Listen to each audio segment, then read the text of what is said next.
Naghain sa Korte Suprema ang Grupong Piston at iba pang transport group ng supplemental petition para maglabas ng temporary restraining order at tutulan ang deadline ng PUV Modernization Program ngayong April 30. Ayon sa mga grupo, labag umano sa konstitusyonal na karapatan sa freedom of association ang mandatory consolidation requirement sa jeepney modernization. Dagdag pa nila, pahirapan din ang pagkuha ulit ng prangkisa dahil hindi kaagad makakabalik umano sa pamamasada ang mga super.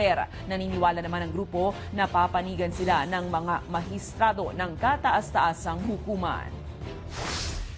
Alam namin, matatalino ang mga hurado natin sa Supreme Court. Alam nila kung tama yung programa o mali.